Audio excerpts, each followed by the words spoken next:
Ladies and gentlemen, today we explore two fundamentally different ways of approaching life and our place in it. The first one being manifestation, and the second one, a traditional Indian uprooted concept that you have right to work but not to the fruit of work. Means you can just take action, but you should not be worrying about the result.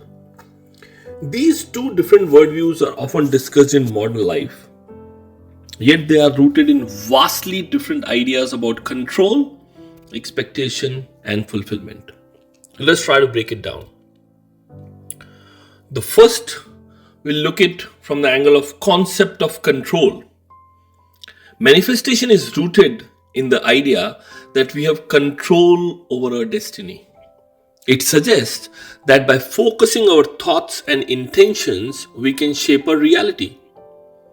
Imagine a person visualizing a successful career, a beautiful health, meditating on it, and ultimately bringing it to existence through the sheer force of will. This idea is popular in self-help circles and in our Instagram infested, reel infested world, where you give a complete focus on mindset is your greatest tool. On the flip side, the idea of you have the right to work, but you never have the control on the fruits of the work. That comes from a more detached approach.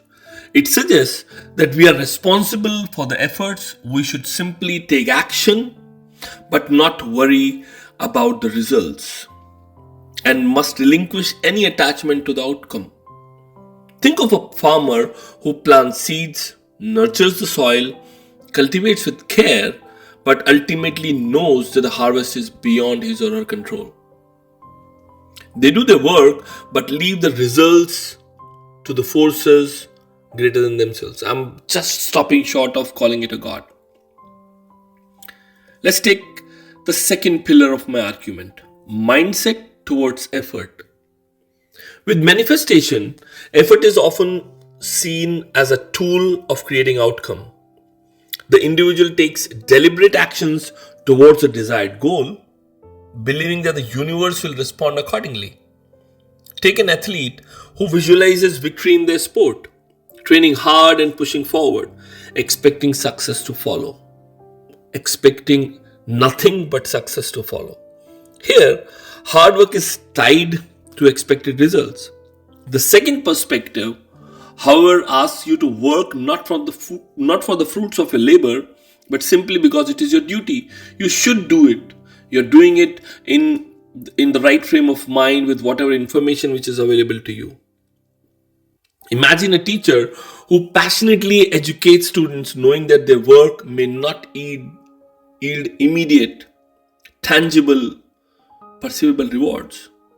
But the satisfaction here comes not from the result, but from the act itself, from fulfilling one's role in the greater web of life.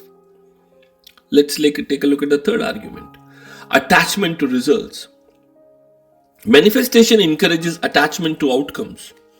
It tells us that what we believe and desire can come to fruition if we work hard towards it and stay aligned with our goals. However, the other philosophy, working without attachment, tells us that the attachment to results can lead to suffering. Take a musician who plays for fame and fortune.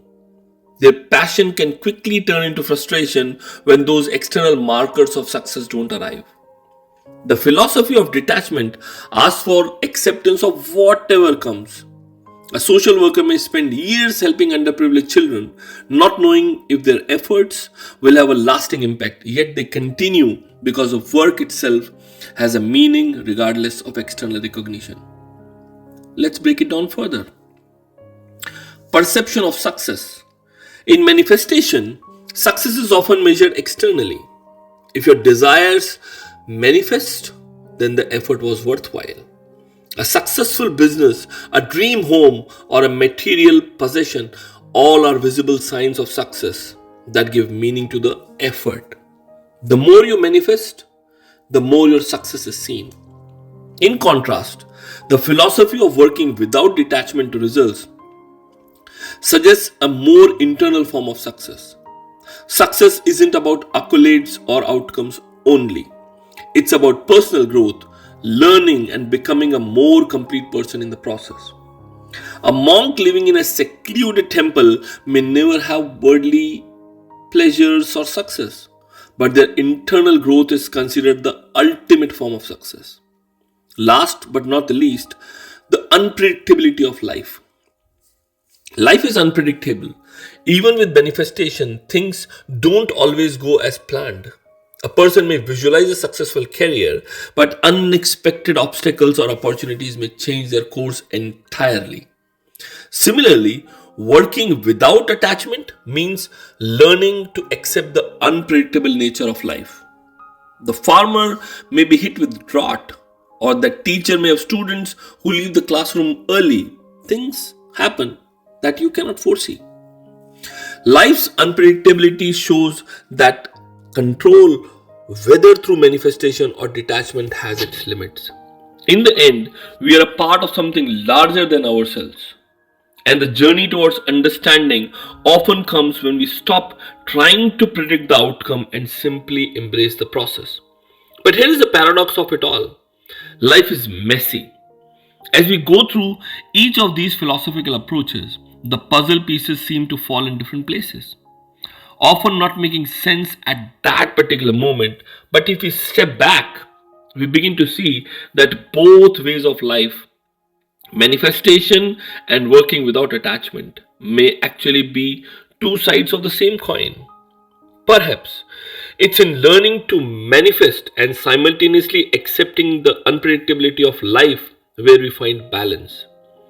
Like a river flowing towards the ocean, sometimes we must paddle, sometimes we must let the current take us. To leave you with a thought: we strive, we dream, we toil, we wait. In the end, it's a journey that shapes our fate. Now I leave it for you to decide where you stand in the delicate dance between action and surrender.